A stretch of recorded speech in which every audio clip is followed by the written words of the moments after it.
The great advances made by each civilization have always been realized by a small elite of superior minds. Nature of their role. They synthesize all the efforts of a race. Examples supplied by great discoveries. Political role of great men. They embody the dominant ideal of their race. Influence of the great hallucinated. Inventors of genius transform a civilization.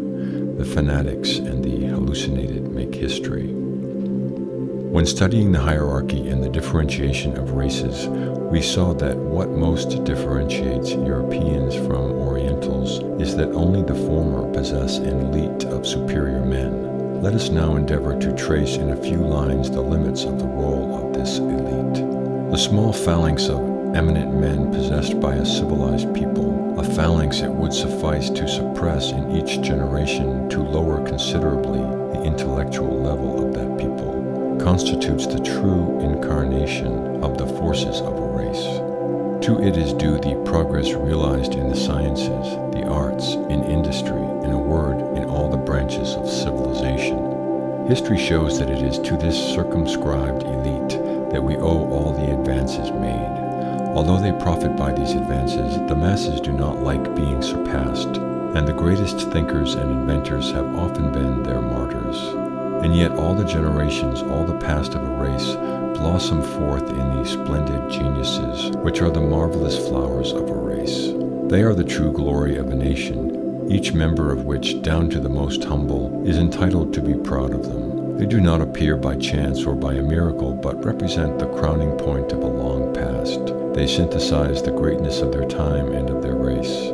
To favor their production and development is to favor the achievement of those advances of which humanity will reap the benefit. If we allow ourselves to be too much blinded by our dreams of universal equality, we shall be the first victims of our attitude. Equality carries inferiority in its wake.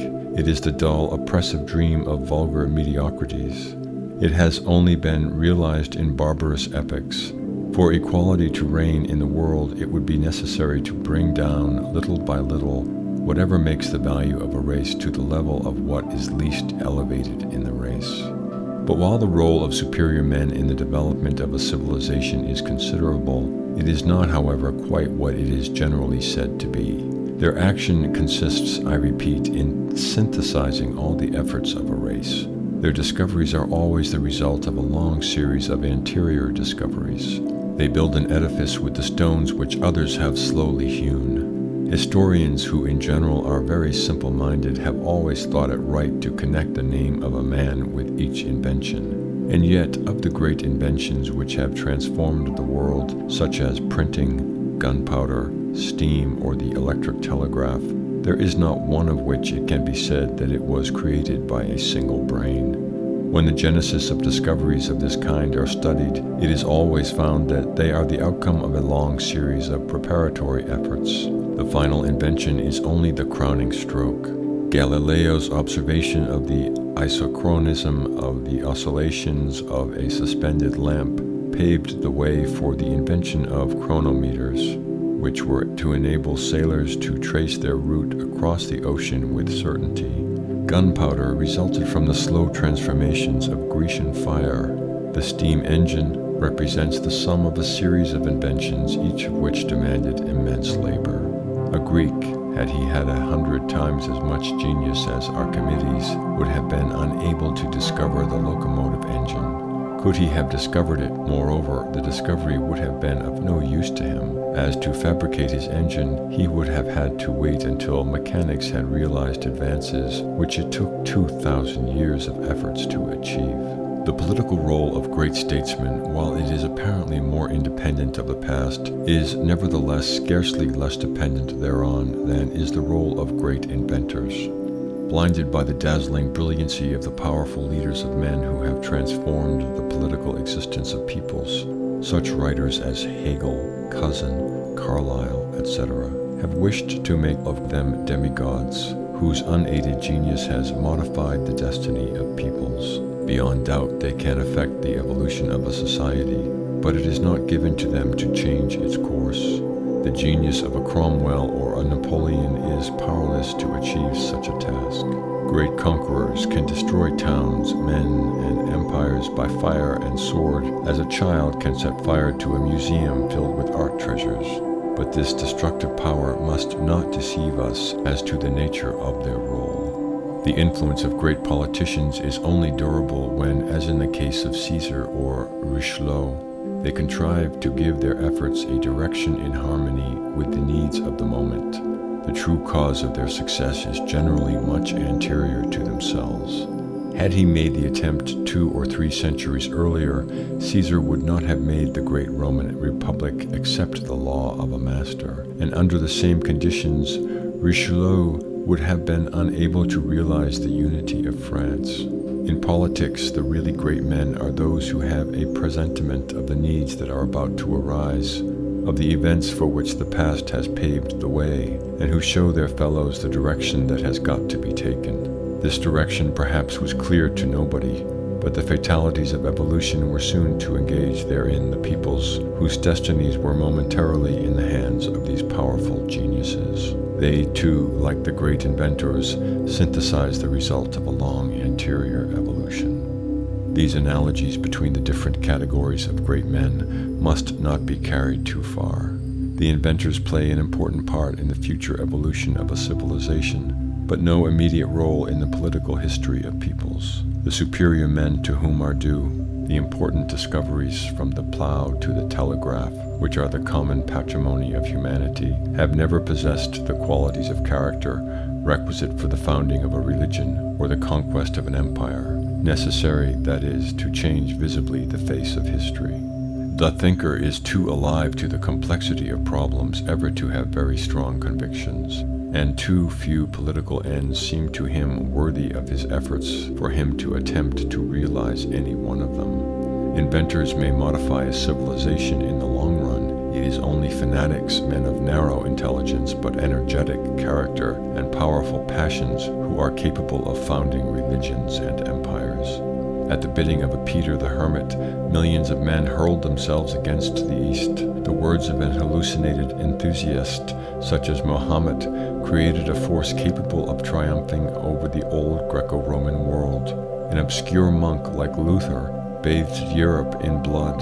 The voice of a Galileo or a Newton will never have the least echo among the masses. The inventors of genius hasten the march of civilization. The fanatics and the hallucinated create history.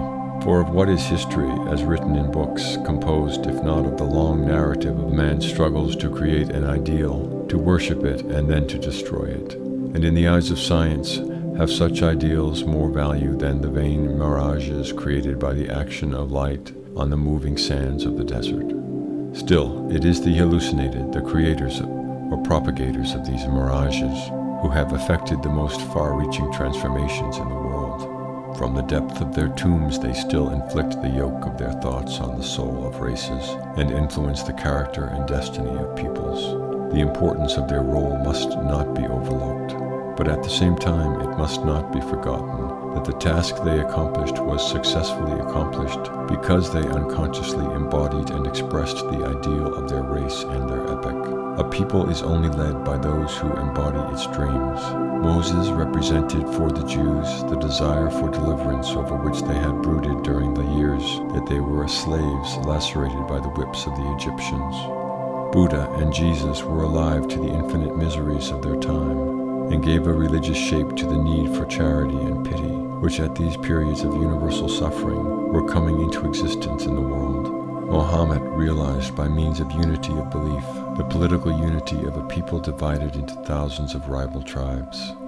That soldier of genius, Napoleon, embodied the ideal of military glory, of vanity, and of revolutionary propaganda, which at the time were the characteristics of the people he led all over Europe during 15 years in pursuit of wild adventures. At bottom, then, it is ideas and in consequence those who embody and propagate them that rule the world.